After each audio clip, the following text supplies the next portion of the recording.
my big sister, Stacey. And this is Sister Social Call.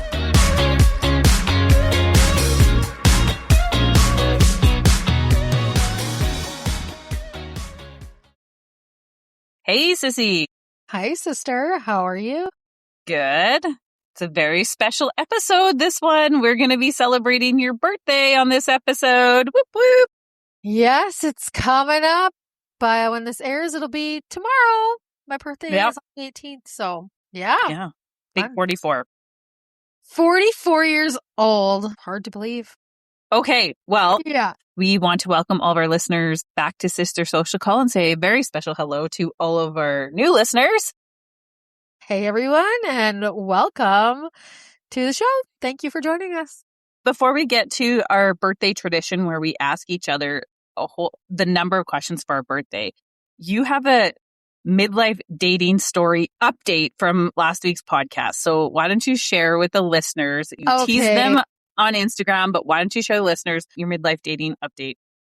I'm going to give this little update because I also owe the person, which we're going to nickname Rancher to protect his identity. This is the guy that sent me the message on Facebook that I was feeling very icky about. And I was like, no, I don't love this feeling. And I think the reason I didn't love the feeling is because it just instantly reminded me of online dating. And I said, I'm not doing that. Like, I don't want to do that. It's not my jam. Then I had the Wonton golf tournament the next day. And so I was golfing with some of my buddies, 3 dudes.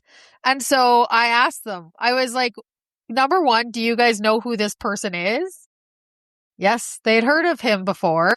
And I asked them their thoughts and they're just like, Krista, like, go for coffee with the guy. Like, don't need to be so crazy and whatever, like, what's it hurt? And if you don't enjoy it, then whatever, that's fine. So I was like, okay, like, maybe they have a point. I'll just, like, don't be so presumptuous and negative about it.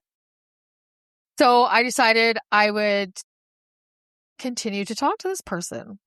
And consequently, I have to admit, he's actually pretty decent, dude. So how did you re-engage? Well, I never didn't engage. Like, he had messaged me and I just said to him straight off the get-go, like I said last week, I was like, I'm not interested in a relationship, but I'm happy to get to know you. Just, I don't want any pressure and I don't want any. So this is what I had originally said. So it was like easy to continue the conversation with him. And then I hate texting. I'm not into it. And so I just told him, I was like, if you're going to be around tomorrow, I'll give you a call when I'm done doing whatever I was doing.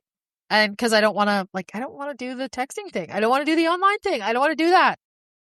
So yeah. So I called him and then we talked until like 12:30 a.m. And then he called me last night and we stayed up talking till super late again. So tomorrow, so Thursday, by the time you guys hear this, I'll have actually met him in person because he's coming to get a haircut at the salon. So anyways, but I do have to give like a little bit of, I got to give him some redemption, I guess we'll say, because he is a champ for one, and he listened to our podcast because I just totally straight up told him, I was like, just so you know, my sister and I have a podcast and you were the topic on the last podcast and not necessarily like super great. So, but I said, you know, you've definitely changed my mind. Before we hung up, he's like, send me that podcast. And he listened to it. And he just said, thank you for giving me a chance to change your mind. So that's pretty nice. There's your update. A little bit of tea for Sister Social Call. So yeah, some like midlife meeting people stories. Yeah. The getting to know people stories. I'm here for it. So, but he's pretty great. So I'm starting to feel like a little bit worried about in a good way, but that's okay. Okay. Well, we'll stay tuned. Yes. I think that I'll probably have to put a pause on the whole talking about the situation because it's like an active thing that's happening in my life, and to be respectful of both of us, I think that'll probably be it unless I ask like for permission to mention him. But there's the update. Yeah. Fair. Now we're going to move on to her 44 questions for her 44th birthday. These ones are more challenging than the ones we've had in the past. So we may have to save some of these for like actual episode subjects because I think some of them might be a little bit more complex. So we'll see how we do. I didn't look them over till I just started to browse them over before we started recording. And Stacey asked me yesterday, do you want them before? And I was like, no, that's fine. I can wing it. And then I started looking over some of like, I don't think I'll be able to answer some of these on the spot, but whatever. It'll be all fun anyways. Okay, question number 1. We're going to start in the topic of past and childhood. So your first question, what is your earliest memory you have? I think I've talked about this before, but I would say painting and making the giant whale in grade 1 and bringing it home from school. That's your first memory you remember? I think so. Like the one that I remember truly for myself. I remember some things, but I don't know if it's because I've seen pictures or because other people have told me the story. But that's one true memory I know I remember for myself. There was nobody else involved. There's no pictures of it. And that's not something that's been influenced by anybody else. So for myself, without, like my one only true memory. Okay. What is something you believed as a kid that turned out to be completely wrong about life? Oh, I think it's age. Yeah, good one. I think it's age. Like I think when you're young, you think 30's old and then you think 40's old. And then all of a sudden now, as I'm turning 44, I now think 80's young. So, I think, oh, like you're 80, you're doing great. So age. You remember Mom's 40th birthday and the theme was Over the Hill. Can you imagine? I can imagine that. I cannot. Like, I just feel like I'm hitting my stride at 40. 100%. The best decade of my life, I think, is happening at this moment. Great. Yeah. Okay. What's one thing about your childhood that shaped you that you don't think I know about? Shaped me, but I don't think you know about. Gosh, I feel like you know a lot about me. I don't know about that one, sis, that I don't think you know about. Like, especially from childhood. Well, especially from like young childhood, I don't know. Like, I think like one thing that happened, I remember when our parents got in the big fight as they were about to get divorced. Perhaps I think that made me fearful. And I think that probably was the one thing, that I would say shaped me for any fighting, arguing, any escalation, anything like that. I think really that impacted how I was able to not cope. Like I still think I still think I shut down when things like that happen. Even though I'm very aware of that and I know it's the thing that I've spent time working on, I still have troubles with that. Probably from that.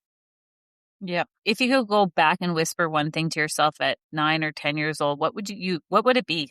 I would probably tell myself to stay focused on myself and to follow my own heart, not necessarily try to fit in or be cool, like, whatever. Because I think for a lot of years when I was younger, I just felt I did a lot of things maybe that were out of peer pressure or just wanting to fit in somewhere or to, So I'd probably just tell myself, just be yourself and be a good person and don't waver from that ever. What did teenage Krista think 44 would look like? And how wrong was she? I probably didn't see myself making it. No. I honestly don't think I really spent a ton of time thinking about my long future when I was a teenager. I don't think I think I was just living in the moment and trying to survive, to be completely honest. Yeah. All right. What's a talent or skill you had as a kid that you've abandoned? That I've totally abandoned. I think mine is skipping. Yeah, I didn't do much skipping though. I wouldn't say that was like a skill that I had. I guess when I was young, we used to play a lot of Frisbee. I don't really do that anymore. Mm-hmm. We did bust out I picked up some Frisbees from the dollar store for Josie and Jonah. And so I did toss a Frisbee around a little bit, but we used to play ultimate Frisbee all the time. Not so anymore. I am terrible at throwing a Frisbee. Oh my goodness. I think if I practiced, I wouldn't be too terrible. Yeah, I think I could get back into it. Okay, here's one. What's the most trouble you ever got into that mom and dad never found out about? Okay, well, we'll call her Bonnie to protect her name. Stole her brother's car and picked me up. And we went to get gas and she hit the gas pump. My goodness. She hit the gas tank. And then what happened? Did you guys flee? Her parents were called and her stepdad was a cop and it was no good. It was really bad. Was Bonnie old enough to be driving? No, I think we were about 15. So just before driving. And it was like a standard, what the hell, like Chevette. She was driving a standard? Did you guys stall the whole way? Oh, yeah. Oh my goodness. And it was at Domo on Rochdale. Oh! Off a pump.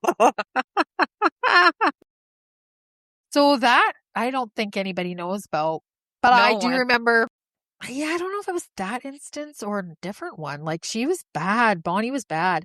And like I remember her dad freaking out, her stepdad or dad freaking out on us and telling us, like, if we ever were to go get our driver's license, that, like, he scared the ever living piss out of me when I was a kid. I was just like, oh my God, I'm never going to be able to drive like this guy. Yeah. Okay, So, well.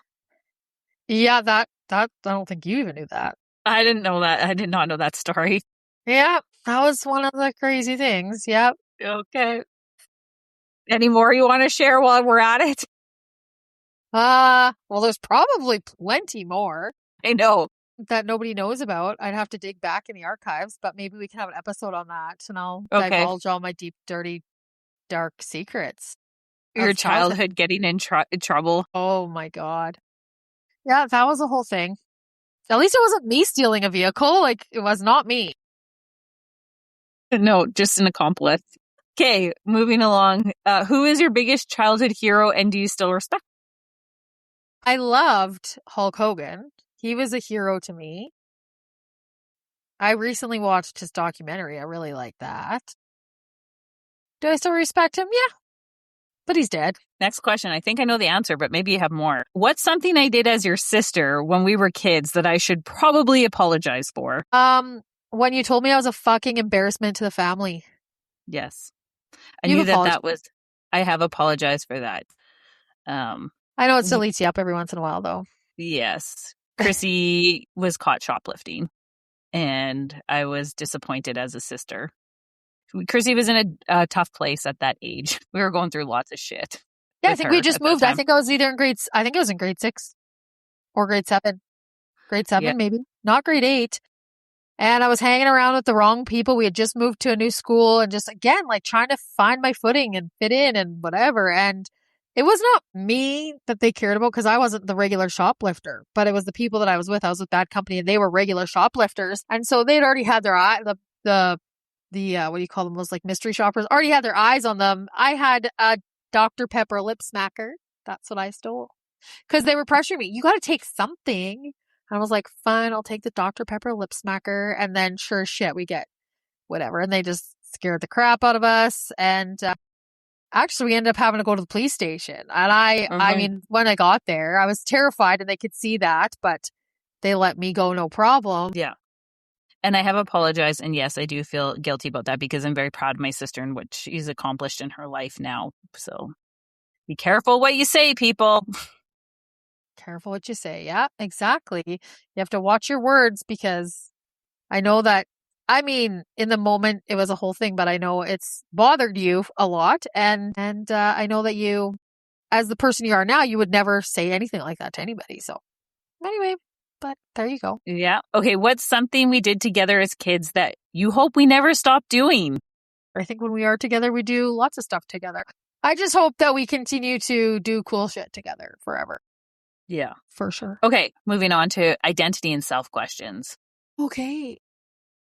How do you describe yourself when no one is prompting you with a question? Who are you in your own words? We kind of talked about this recently. Yeah, I think, I'm passionate, loving, very driven, caring. I think I'm a really passionate person about everything that I do and involved in, and I'm very dedicated, and I'm a good sister. I'm a good daughter. Like I'm loving. I work very, very, very hard. Always curious about everything in life, constantly growing as a person. And yeah, right. I don't know. I think. Well, on the flip side of that, what's a label people put on you that has never fit? I think that sometimes people think that I'm intimidating. Like I've heard that before. So that's weird. Like I don't think that I am at all, but I'm also like I'm a force as a person. You're self-assured. And that is scary to people. You're confident and self-assured. Yeah. So I think that, yeah. So when people say like you're intimidating, like it's intimidating to be around you, I think that's just like, that's not at all what I want people to ever feel around me. If anything, I want people to feel like super comfortable, and I want to be able to make people feel good about themselves more than anything, and inspire people. So I think that doesn't fit. Okay. What quality do you have that took the longest to actually appreciate about yourself? Probably that, like my self-confidence. And I also just think like when I decide something, I do it. Like when I decide I want to do something, I do it. And I don't think I ever really appreciated that about There's no myself. trying. There's no trying. I just do it. And I don't think I really appreciated how far that attitude would get me in my life, but it really has got me to places I didn't know I could ever get to just because of that. We laugh about Chrissy doesn't try, she just does, because that is how this podcast became a podcast. That's right. So there we have it. Mm-hmm. Yeah. Okay. What's something you're completely unapologetic about that you used to feel guilty for? I think my honesty. Yeah. Yeah. You know where you stand with Chrissy. Yeah. And I don't think I was always tactful about how I went about. And sometimes I still catch myself in situations where I have to apologize. But I used to feel so guilty about that. But now I think I come about honesty and being honest with somebody in a little bit of a different way.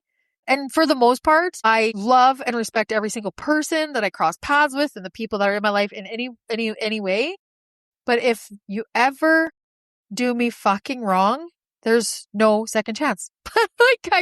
I will forgive you because I understand that's part of life and I don't want to carry that with me. But yeah, I've had a few like things happen over like the last couple of years and I'm just like, I don't have time for that kind of shit in my life. So sorry, I'm not going to continue on with that. Like you're kind of one and done. I got better places to put my energy, but for the most part, I don't experience things like that. Okay.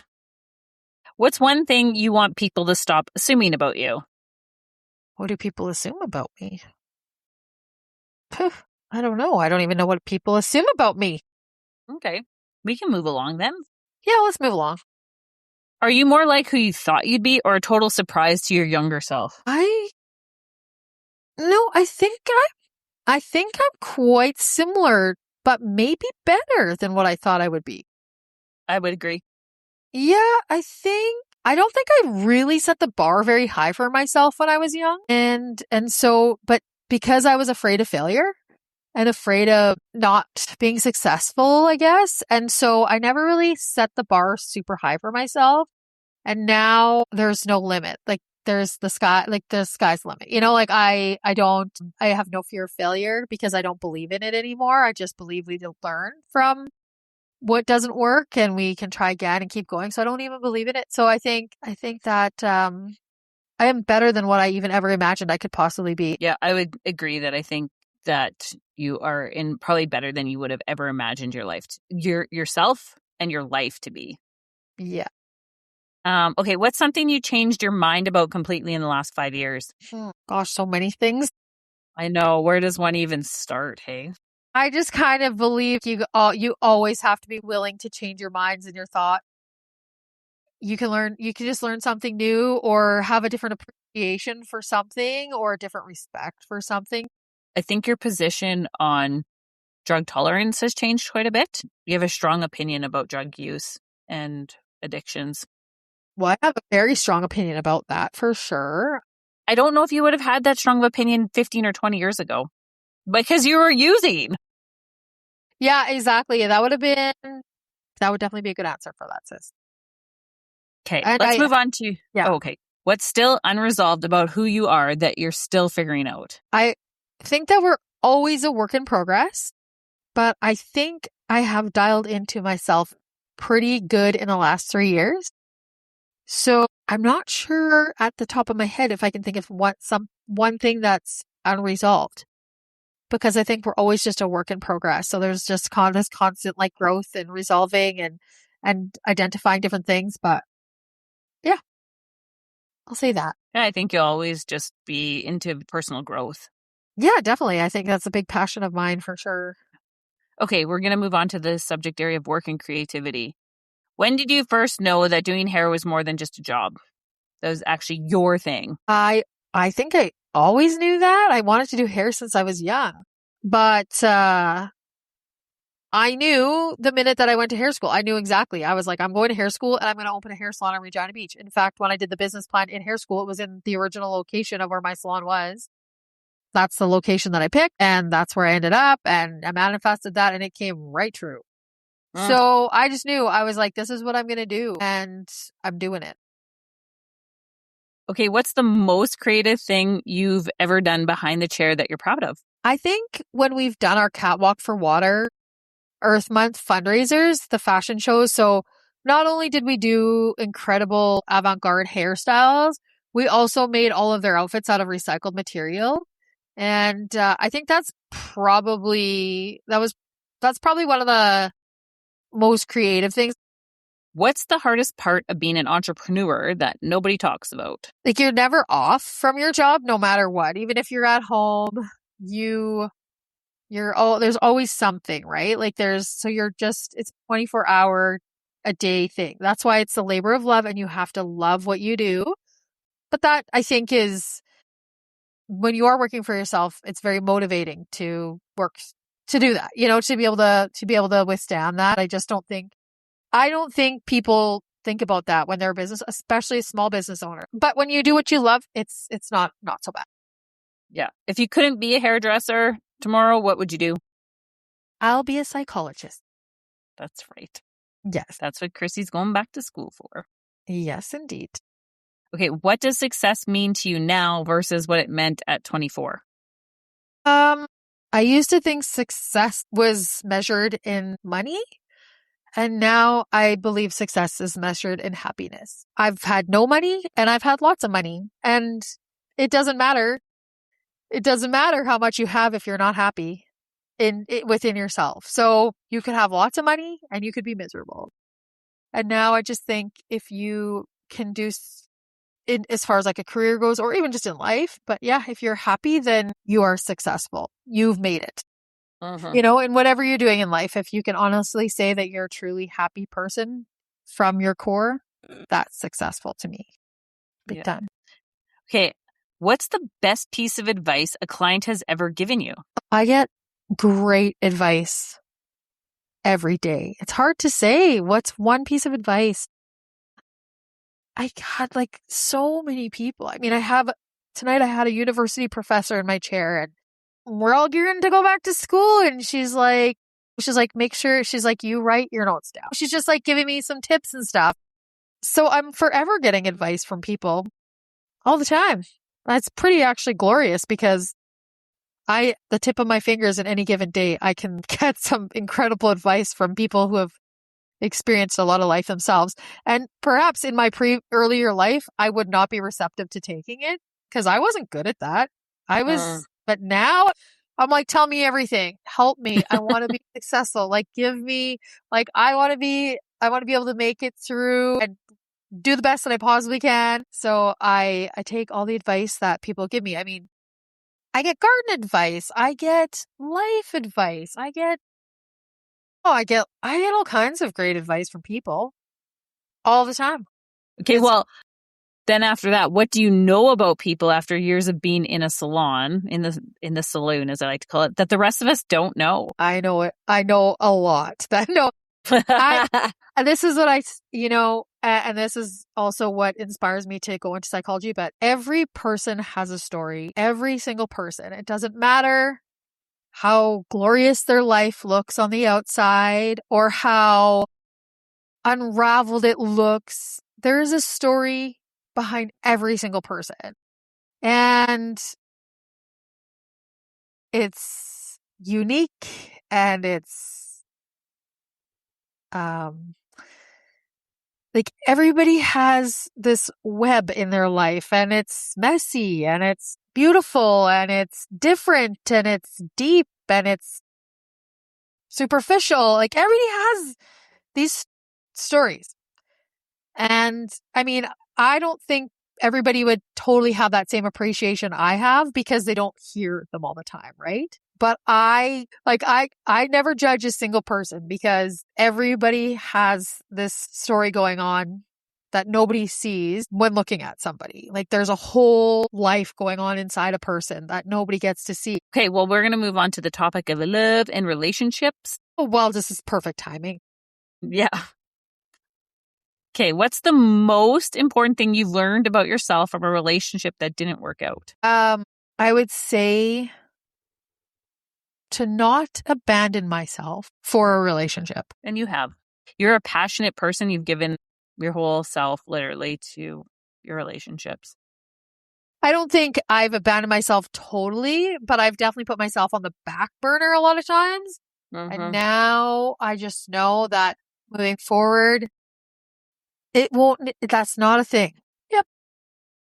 Okay, what does love actually look like to you now? You've done so much work and so much growth in the last year. Yeah, for sure. Absolutely. I think as far as like a partnership goes, I think it's for me, first and foremost, that I truly want to have a best friend that can just do life with me and have a good time doing it, and just truly enjoy the beauty of life and all the great things that happen in it. And yeah, somebody that you can lean on when you need to, somebody that can lean into you when they need to. Like just this like fine, beautiful balance of like give and take and like a best friend to me and this like deep, meaningful connection. Like that to me that's that. Okay. What's something you love about being single at this point in your life that you don't say out loud enough? There's so many great things about being single.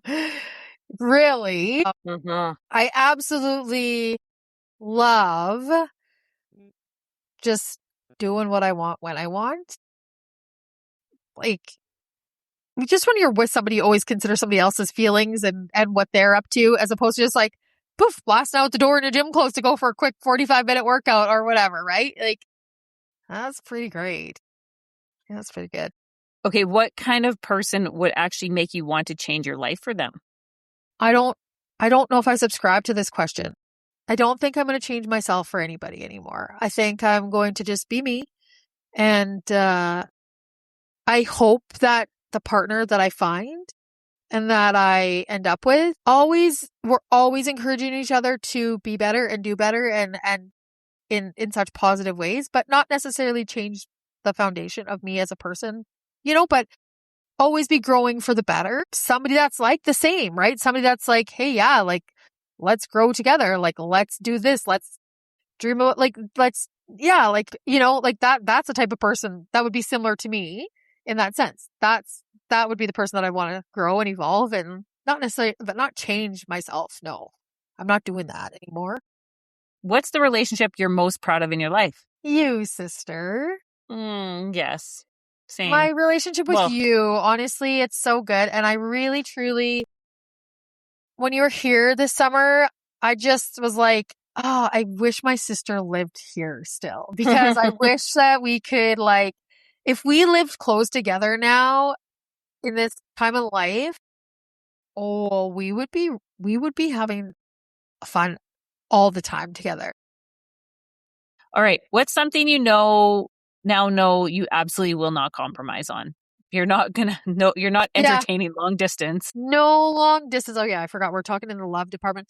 Like no long distance, the whole not abandoning myself. So just like what you see is what you get. This is it. I'm not moving unless it's to a sweet little acreage in the vicinity that I can still get to work. But that's like my long-term goal. I'd love to be out in the country a little bit more than in town because I do miss that about the farm, but that was like my 10-year goal. So, but otherwise I'm not leaving here. I tell everybody that, like, I know now this is where I will spend the rest of my life, is in this area. Like, I love it here. I love home. So I'm not going anywhere. Yeah. Deep cuts. What's a fear? Yeah. Woo. What's a fear you've had your whole life that you've never fully named out loud? I fear feeling the type of hurt and pain and loneliness I felt when John's parents died and John left me. Like, I fear ever feeling that again. Not that I think that I will, but I don't think I could handle it if I did. But that would probably be a fear that I have. Yeah. Like, just feeling that depth of hurt and pain and awfulness. Probably that. Yeah. What's something you've grieved quietly that most people don't know about? Well, I'm such an open book. Lately, most recently, I've been grieving the loss of the dad that I once knew, but I think you guys all know that pretty well. You know, I think we've talked about that. That's the most recent. Still probably working through that a little bit. All right. What do you think your purpose is? I think my purpose is to inspire and to help people. Yeah, like, I don't know if help is the word that I want to say, but I think to inspire people for sure. Or maybe to give back. And we talked about this lots in our women's group and stuff like that. Like, all the hard stuff that you go through in life gives you kind of superpowers to be able to help other people. And that's kind of like what I think in my life is that I'm in this place in my life and I'm in a really good space in my life and I've worked through a lot of stuff and I'm still constantly working through things. But I think that's kind of like what's also wanting, like, really kind of pushing me to do the psychology thing. I think it's time for me to give back in that sense. Moving on. Is there something you've forgiven that surprised you that you didn't expect to be able to let go of? Yep. Mom, sorry, but not sorry. I think I've forgiven my mom for not being honest and truthful with us for the majority of our life about what happened with our dad. But I've forgiven her. I'm like, you know what, my mom, now I know mom did the best that she could and with what she knew how. And I've had to let that go. But I think I spent a lot of time being angry and pissed off. But yeah, I wasn't sure I'd ever get past that because when you're young, you don't have the skills and you don't have the understanding. And then you just start to get older and you're just like, you know what? None of this was intentional. It's just survival or whatever, right? So capacity, yeah. So I forgive my mom. I forgave her a long time ago, but I wasn't sure that I'd be able to, and I absolutely have, and I think because of that, it's definitely like opened up a lot more space in my heart and in my life for other things. So, okay, what's a version of your life you almost lived, a door you almost went through? Oh, there's so many. Yeah. Oh my gosh. There's been so many times I've towed the line of like really destroying my life. I have towed that line numerous times of like making bad, terrible life decisions. And then, yeah, just not productive decisions for my life. So I think there's been many of these little things that I've just been like, and then my conscience kicks in. It's like, no, this isn't actually the life you want to live. And then there's like backpedal. Okay, let's try this again. I've done that many times. So, you know, I think like one that's like the most noteworthy is like when I got involved in drugs when I lived out in Canmore and stuff like that. Like, it could have really actually ended bad, but I was like, if I stay here, I'll be dead by the time I'm 25. So I knew I needed to leave. But that if I would have not made the conscious choice to like reach out to my dad and get help and come home and whatever, then that would have led to an entirely different life for me. Mm-hmm. It would have been totally different. And I don't know if I'd be here. Yeah, it was a tough slog we've talked about on the pod, that's for sure. Yeah. Okay, what's something you want to do before 50 that you haven't told anyone yet? Ooh. Like, I'm going back to school, but if everything goes well, I would actually like to go get my PhD. I haven't told too many people that because I'm like, I just need to get through the degree first. But at this point in my life, why don't I just like go for the goal?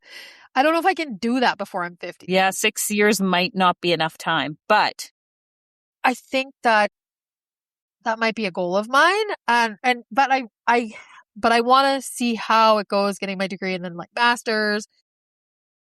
But I do think that might be something I want to do. I'm feeling a bit inspired by that. I don't know if it's just like the depth of what you could dig into and research into and all that kind of stuff. Like, I'm just not really sure, but it's like, I think that's where you'd really get to explore a lot of really deep human behaviors and things like that. I don't know, but It's been dropping in. So I don't tell many people though, because everybody's like, okay, you're crazy for even going back to school, like crazy in a good way. But in my heart, I feel if I can get through my master's, then I'll just go for it. So we'll see. Yeah. Obviously, you're going to continue to run your business, but it's Yeah. not like you're starting a family, and because that often gets in the way of higher education for people in their 20s and 30s, right? It's like they want to start a career, they want to have babies, they want to get married. Like there's a lot of outside pressures when people are young. Yeah. And at this era of my life, I just want to like educate myself and I want to just get deep into that, like really submerge myself into it. And I think, yeah, I don't know, like that's just kind of where I'm at. So I haven't told many people, but I guess there we go. I've just told No. the whole listening, our viewership. So we'll see what happens. But I feel so good about, I was talking to my client. She's a prof at the uni. And so I was talking to her about it tonight. She's super pumped for me to be going to school. She's just like excited. And I was saying to her, like, there's something that feels really good about knowing what my plan is for probably the next 7 years straight. It's just like, I'm going to be home, I'm going to be working, and I'm going to be going to school. And there's really not much else. If I can throw like a visit out to my sister in there, but it's like, this is what my plan is for the foreseeable future. And it's comforting to know that this is it for quite a long time. Well, it is very stable.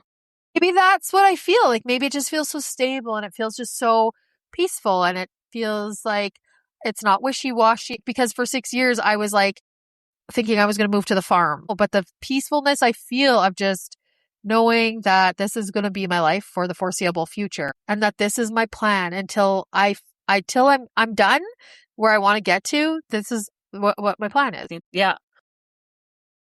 Okay, here's one more hard question, and then I think we can move on to silly and fun questions. What's the truest thing you know right now? Oh, that's a tough one. That is hard.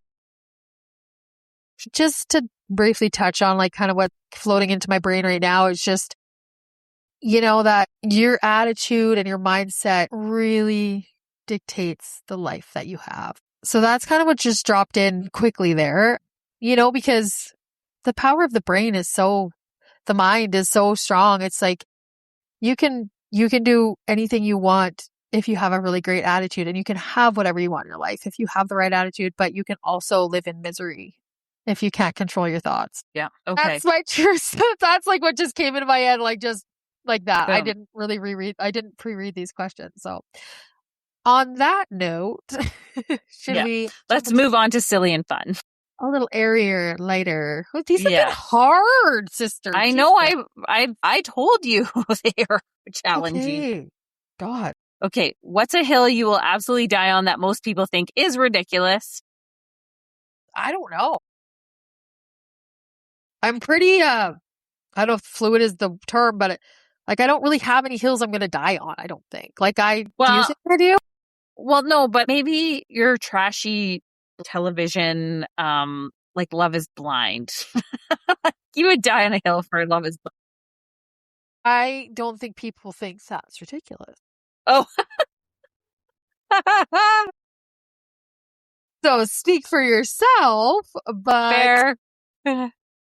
I mean, yeah, I like a little bit of mindless romantic television or books. Yeah, I am so excited. There's going to be a Canadian Love is Blind, though. I'm curious to know where all the people are going to come from. Okay, what's your most irrational opinion about something completely unimportant? Again, a tough question. I think I have a lot of irrational opinions about things that are completely unimportant. I get pretty passionate about things, but I can't think of something off the top of my head. Okay, what's a movie, song, or book that you will defend forever, even if the whole world disagrees with you? A song, I'm a big music person. My song that I would probably defend, but not sure that the world, I don't know, I don't think the world completely disagrees with me, but I don't think the world loves the song, but is Return of the Mac. I was going to say Return of the Mac. I was going to say that. For me or for you? That was going to be yours. I was going to say that would be yours. 100%. I love Mac as well, but probably not so deeply as you. I will say, like, I do every once in a while crave like a little 2-pack. Oh yeah. Yeah. I don't Well, know if everybody again, agree with that either. I don't know, but it's like sometimes I just get into a little gauge up, or I don't like, I mean, even like books. Well, I just want to just forever read cowboy romance novels. I'm sorry. I just like them a lot. And I don't think everybody likes that. And I think that they're great. And it's helping me manifest the life I'm going to live. fair. Okay, let's move along. What's the most you meal you could eat right now? No occasion, just pure Krista. I think that would be probably fried rice. It's something I made as a kid growing up, and as an adult, like always fried rice. I don't make it as much anymore, but every once in a while, I just have to bust out the old fried rice. It has like a green onion, peas in it, fried rice, like I would scrambled egg. Like that's a Yeah. pretty Krista meal for sure. Yeah, that's great. Okay, what's something on your bucket list that's so weird or specific that you've never told anyone? Well, I'm curious about this. Oh, something on my bucket list. I don't think it's weird. I would like to go for a hot air balloon ride. I've never done that. I think that would be really cool. Or, It was very magical. yeah, I think I'd like to do that. I would really love to do an African safari. I'd love to see all those animals up close. I think that'd be really amazing and life changing. And just being out in out there in the wilderness and the vastness of where you would be pretty profound, I think. So Also on my bucket list. maybe we'll do that together one day. It would be amazing. Yep. Yeah. Okay. Well, we are finally at our 44th question, Sissy. Oh my gosh, that's a lot of questions. Like when we are doing the podcast when we're 80, we're gonna have a lot. It's gonna be a 2-part series. Okay. Well, speaking of being in our 80s, in 44 more years, when you're 88, what do you hope someone says about you? Oh, like I hope somebody says that I've inspired them to, whether it's be creative or to follow their heart or to be brave. You know, I hope somebody can say that. That's amazing, sis. Well, that's going to wrap up our 44 questions for you for your birthday. I just want to wish you the heartiest of birthdays yet again. I haven't sent you a birthday gift, but just know that I love you. Perfect. I don't even need a gift. It's all good, sis. But thank you for the birthday wishes and all that good stuff. I'm really looking forward to the 40 this year of my life and all that it's going to bring. So Yes, it's I'm very very exciting. excited. Yep, I think it's going to be pretty wonderful. So you get to start us off on our peaks, pits, plans. Okay. Pits. I can't think of any. Peaks. I got home from Kamloops. I was deployed for work and it was a tough deployment. Things got very busy in the emergency management world that I work in British Columbia. There are a lot of very devastating fires that are happening throughout the province, and I did a small part for a week.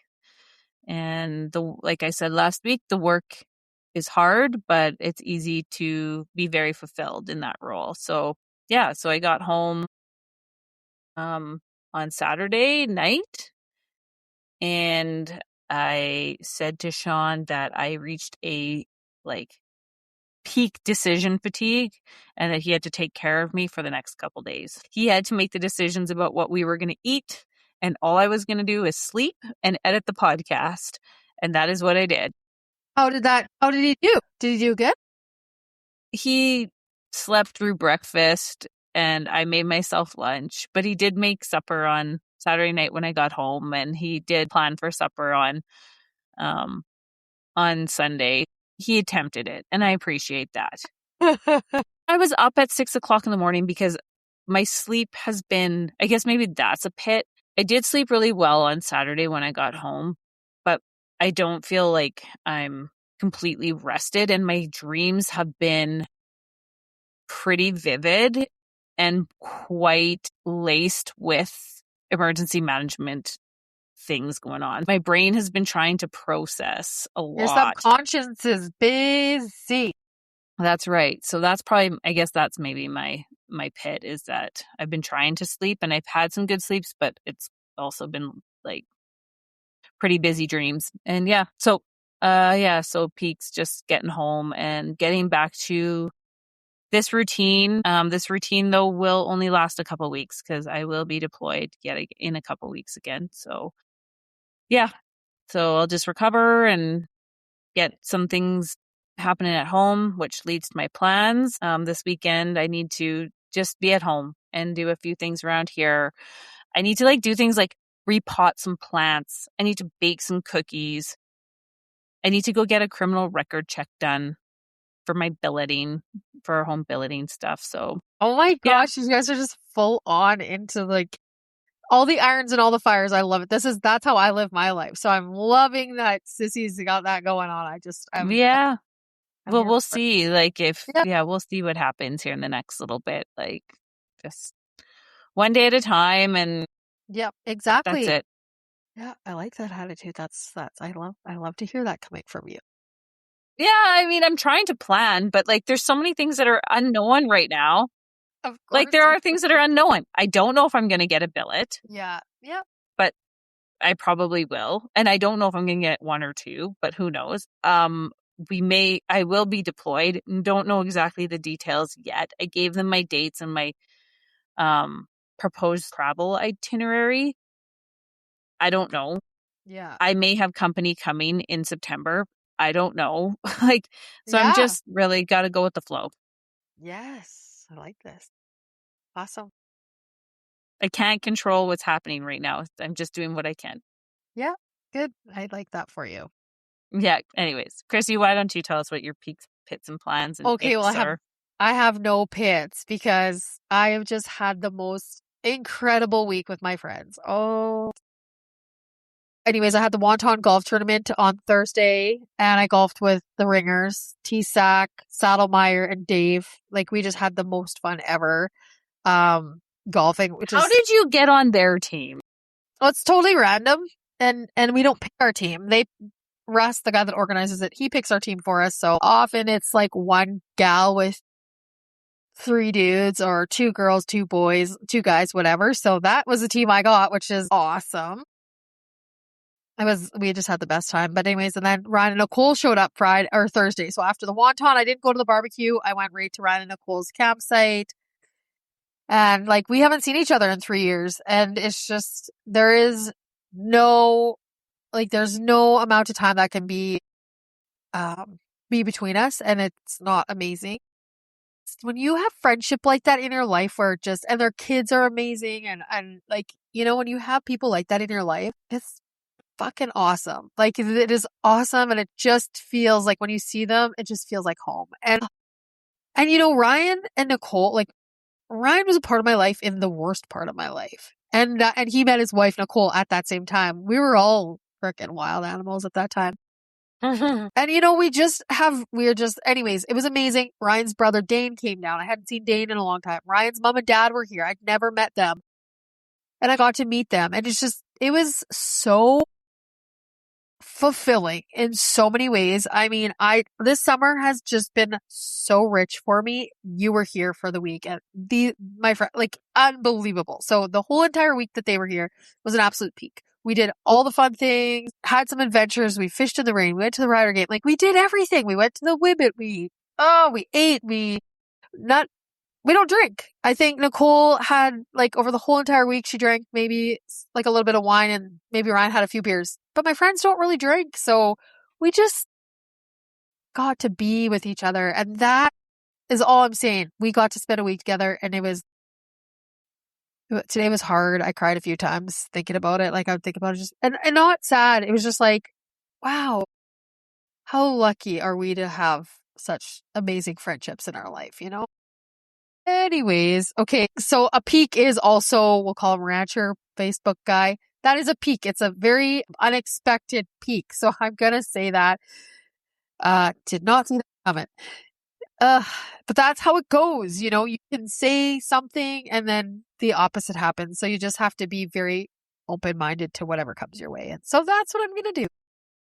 But anyway, so funny story. Oh my gosh, and it may not be funny to you guys, but anyhow, so when I cut a guy's hair, actually anybody, if you have wild eyebrows, I'm always going to trim your eyebrows.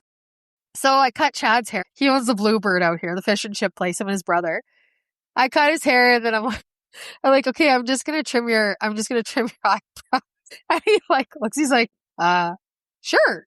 He goes, like, what are you going to do? Are you going to buff them or sharpen them or what are you going to do? And I was like, no, just trim them. And he's like, okay. And so I go like comb them up, trim the long ones off. And then I got thinking and I'm like, what did you mean by buffing or sharpening your eyebrows?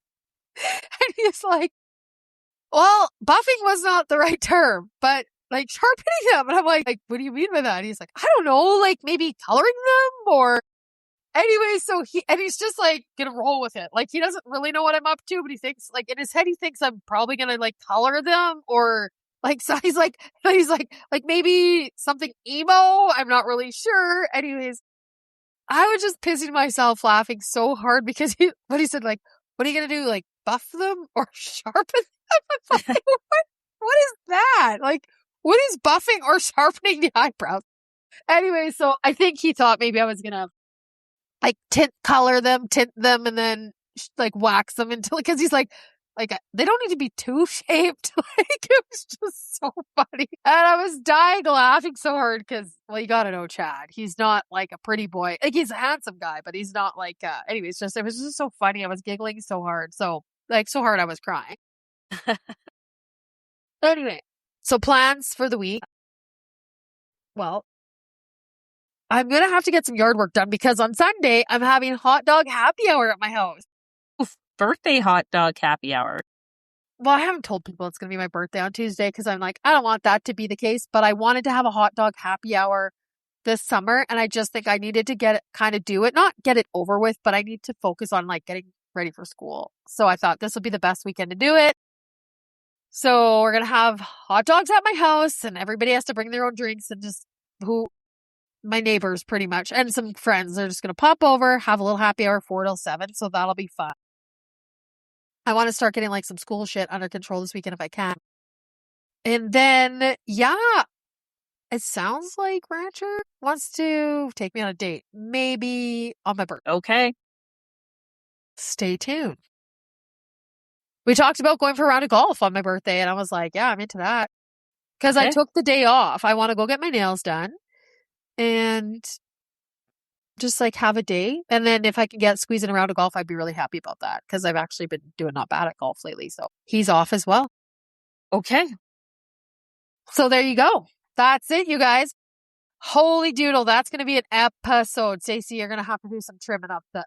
Yeah. Anyways, you guys, as you know, if you love the episode and you want to share Sister Social Call with your friends, please do that. Thank you to all of you that listen regularly. To Kit, I saw you today at the beach and for showing us the love and support. Share our episode, like us, subscribe if you haven't, follow us, all that good stuff. If you want to find us on social media, you can find Stacey on Facebook or LinkedIn. You can find myself, Krista, on Facebook, TikTok, Instagram, or YouTube. You can find Sister Social Call on Instagram. And I think that is going to wrap it up for us, sis. Love you, sissy. Love you too.